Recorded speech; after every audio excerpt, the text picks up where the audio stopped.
ഓം ശാന്തി. ഇന്ന് വിഷുവാണ്. നമ്മുടെ എല്ലാവരുടെയും ഏറെ സന്തോഷം നിറഞ്ഞ ദിവസം. ദിവസങ്ങളായി വഴിയിലൂടെ പോകുമ്പോൾ കണിക്കൊന്ന മരത്തിൽ പൂക്കളിങ്ങനെ സ്വർണം തൂക്കിയിട്ട പോലെ തിക്കായിട്ട് നിൽക്കുന്നത് കാണുമ്പോൾ കണ്ണിന് തന്നെ എന്തൊരു ആനന്ദമാണ്. തീർച്ചയായിട്ടും നമ്മുടെ കേരളത്തിൻ്റെ ഒരു വലിയ വരദാനം തന്നെയാണ് ഈ കണിക്കൊന്ന മരം എന്നെനിക്ക് തോന്നുന്നത്. എന്തായാലും ഇന്നത്തെ ഈ വിഷു സമയത്ത് 2 രാവും പകലും തുല്യമായിരിക്കുന്ന വിഷുവത്തിൻ്റെ ഈ ദിവസത്തിൽ ഇന്നത്തെ സ്മരിപ്പിക്കുന്ന വിഷുവിന് അനുബന്ധമായിരിക്കുന്ന ഒരു രഹസ്യത്തെ പറഞ്ഞുകൊണ്ട് ഞാൻ നിങ്ങൾക്ക് ആശംസ തരണമെന്ന് ആഗ്രഹിക്കുകയാണ്. ഒരു കഥ പറയുന്നുണ്ട്. നരകാസുരനെ വധിച്ച ശേഷം ശ്രീകൃഷ്ണൻ 16,108 രാജകുമാരിമാരെ സ്വതന്ത്രമാക്കിയതിൻ്റെ ദിവസമാണ് എന്ന്. തീർച്ചയായിട്ടും ഈ നരകാസുരനെ വധിക്കാനുള്ളതായിരിക്കുന്ന ദിവസത്തിന് ഒരു ഓർമ്മ തന്നെയായിരിക്കണം വിഷു. വിഷു എന്ന് വെച്ചാൽ വസന്തമാണ്.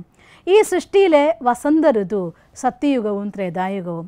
ഈ ദ്വാപരയുഗത്തിൽ കലിയുഗത്തിൽ ഇന്ന് ഈ ലോകം നരകസമാനമായി മാറിയപ്പോൾ എങ്ങനെ നരകസമാനമായി? നരകത്തിൻ്റെ വർണ്ണനയിൽ പറയുന്നത്, നരകത്തിൽ മനുഷ്യന്മാരെ ചട്ടിയിലിട്ട് വറക്കും, എണ്ണയിലിട്ട് പൊരിക്കും, കൈവെട്ടും, കാല് വെട്ടും, മലയുടെ മുകളിൽ നിന്ന് താഴത്തെറിയുന്നൊക്കെയാണ്. നമ്മളൊരു നേരത്തെ ഒരു എപ്പിസോഡിൽ കണ്ടിരുന്നു.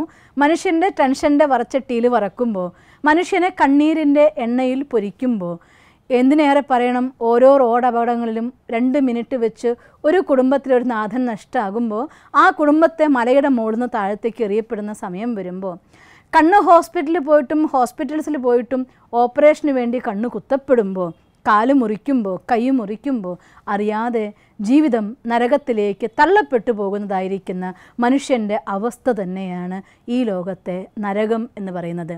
തേളും മൂട്ടയും പാമ്പും പോലെ മറ്റുള്ളവരുടെ കുറ്റത്തെ വായിൽ കൊണ്ട് നടക്കുന്ന മനുഷ്യൻ, വിഷത്തിനെ വായിൽ കൊണ്ട് നടക്കുന്ന മനുഷ്യന്മാരും, മറ്റുള്ളവരുടെ കുറവുകളെ മനസ്സിൽ കൊണ്ടു നടന്ന് സമയം വരുമ്പോൾ കുത്തി നോവിക്കുന്ന തേളും, മറ്റുള്ളവരുടെ ചോര കുടിച്ച് ജീവിക്കുന്ന മൂട്ടകളും എന്തിനി വർണ്ണിക്കണം. ഈ ലോകം ശരിക്കും ഒരു നരകമായിട്ട് പലയിടത്തും മാറിക്കഴിഞ്ഞപ്പോൾ സ്വയം ഭഗവാൻ ഈ ഭൂമിയിൽ ധർമ്മത്തെ പുനഃസ്ഥാപിക്കാൻ വേണ്ടി അവതരിച്ച ദിവ്യമുഹൂർത്തത്തിൻ്റെ സ്മരണ കൂടിയാണ് വിഷു. അതായത് നരകത്തിൽ നിന്ന് സ്വർഗത്തിലേക്ക് മാറ്റാൻ വേണ്ടി നരകത്തിൽ കുടുങ്ങിക്കിടക്കുന്ന രാജകുമാരിമാരെ നമ്മൾ ഓരോരുത്തരും നമ്മുടെ രാജാക്കന്മാർ തന്നെയല്ലേ? ഒന്ന് ചിന്തിച്ചു നോക്കിയേ. നമുക്കെല്ലാവർക്കും ഈ സ്വരാജ്യമുണ്ട്. 5 ജ്ഞാനേന്ദ്രിയങ്ങളും 5 കർമ്മേന്ദ്രിയങ്ങളുമാകുന്ന 10 ഇന്ദ്രിയങ്ങളുടെ രാജാവായിക്കൊണ്ട് ആത്മ സൂക്ഷ്മ ഇന്ദ്രിയങ്ങളാകുന്ന മനസ്സ്, ബുദ്ധി, സംസ്കാരങ്ങളുടെ അധികാരിയായിക്കൊണ്ട് ഈ ഭ്രൂമധ്യത്തിൽ രാജാവായി വസിക്കുമ്പോൾ ഞാൻ രാജകുമാരനാണ് അഥവാ രാജകുമാരിയാണ്. അതേസമയം കാമക്രോധ ലോഭമോഹ അഹങ്കാരാദി നരകാസുരൻ്റെ ജയിലിൽ കിടക്കുമ്പോൾ എൻ്റെ ചിന്തകളാകുന്ന വിഷ സൈക്കിളിനുള്ളിൽ നിന്ന് എനിക്ക് രക്ഷപ്പെടാൻ പറ്റാതെ ഞാൻ വേണ്ടെന്ന് ചിന്തിക്കുന്ന കാര്യത്തെ ഓർക്കുകയും ഓർക്കണം എന്ന് ചിന്തിക്കുന്ന കാര്യത്തെ മറക്കുകയും ചെയ്യുമ്പോൾ അങ്ങനെ കണ്ണീരിൽ മുങ്ങിക്കിടക്കുന്ന സമയത്ത് നരകാസുരൻ്റെ ജയിലിൽ തന്നെയാണ്. അതുകൊണ്ടാണ് സ്വദർശന ചക്രം കൊണ്ട് അസുരനെ വധിക്കാൻ വേണ്ടി കൃഷ്ണൻ വന്നു എന്ന് പറയുന്നത്. സ്വയദർശനത്തിൻ്റെ ചക്രം, ഞാൻ ആത്മാനുള്ളതായിരിക്കുന്ന ജ്ഞാനം, എൻ്റെ ആത്മാവിനുള്ളിലെ സപ്തഗുണങ്ങളുടെ യഥാർത്ഥമായ തിരിച്ചറിവ്, ആ തിരിച്ചറിവിലൂടെ നമ്മുടെ ഉള്ളിലുള്ളതായിരിക്കുന്ന നരകാസുരനെ വധിക്കുമ്പോൾ നമ്മുടെ ഉള്ളിൽ നിന്ന് നരകത്തെ വധിച്ചാൽ നമ്മുടെ നരകം അവസാനിപ്പിക്കാം. ഇങ്ങനെ ഈ സ്വന്തം ഉള്ളിലുള്ള നരകാസുരനെ വധിക്കാൻ വേണ്ടി ഈശ്വരൻ്റെ ജ്ഞാനത്തിൻ്റെ സഹയോഗവുമായി സ്വയം ഭഗവാൻ ഈ ഭൂമിയിൽ അവതരിച്ച് ഓരോ ജീവാത്മാക്കളാകുന്ന രാജകുമാരിമാരെയും രാജകുമാരന്മാരെയും നരകാസുരൻ്റെ ജയിലിൽ നിന്ന് മോചിപ്പിക്കുകയാണ്. അങ്ങനെ വീണ്ടും ഈ ഭൂമിയിൽ വസന്ത ഋതു സമാഗമാകുകയാണ്. അതുകൊണ്ട് നമുക്കും ഈ ഒരു വലിയ സന്തോഷ ദിവസം ഇന്ന് എൻ്റെ ഉള്ളിലിരിക്കുന്ന കാമക്രോധ ലോഭമോഹ അഹങ്കാരാദി ദുർവികാരങ്ങളെ ത്യജിക്കാം. ത്യജിച്ചു കഴിഞ്ഞാൽ തീർച്ചയായിട്ടും ശ്രേഷ്ഠമായൊരു ലോകത്ത് സത്യയുഗത്തിലെ രാജകുമാരിയാകാൻ വേണ്ടി ഭഗവാൻ എല്ലാ ക്വാളിറ്റിയും നമുക്ക് നിറയ്ക്കുകയാണ്.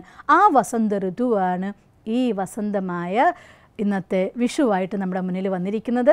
അതുകൊണ്ട് ഇന്ന് എല്ലാവർക്കും പടക്കം പൊട്ടിച്ചാഘോഷിക്കുമ്പോൾ, കമ്പിത്തിരി കത്തുമ്പോൾ ജീവിതത്തിൽ സന്തോഷത്തിൻ്റെ പൂത്തിരികൾ കത്തട്ടെ. നിങ്ങളുടെ ജീവിതത്തിൽ എന്നും വെളിച്ചത്തിൻ്റെ സുദർശന ചക്രം തിരിയട്ടെ. അറിവിൻ്റെ പ്രകാശത്തിലൂടെ നല്ലൊരു ശ്രേഷ്ഠമായിരിക്കുന്ന ശ്രേഷ്ഠ വസന്ത ഋതുവായ സത്യയുഗത്തിലെ ശ്രേഷ്ഠ ദൈവാത്മാക്കളായി ജീവിക്കാൻ നിങ്ങൾക്കുമാകട്ടെ എന്ന് ആശംസിക്കുന്നു. ഹാപ്പി വിഷു. ഈ വീഡിയോ നിങ്ങൾക്ക് ഇഷ്ടപ്പെട്ടുവെങ്കിൽ തീർച്ചയായും ഈ യൂട്യൂബ് ചാനൽ സബ്സ്ക്രൈബ് ചെയ്താൽ കൂടാതെ please like it and share it. ഒപ്പം ഞങ്ങളുടെ ഫേസ്ബുക്ക്, ട്വിറ്റർ, ഇൻസ്റ്റാഗ്രാം കൂടി ഫോളോ ചെയ്ത് നിങ്ങളുടെ പ്രോത്സാഹനങ്ങൾ തന്നാലും.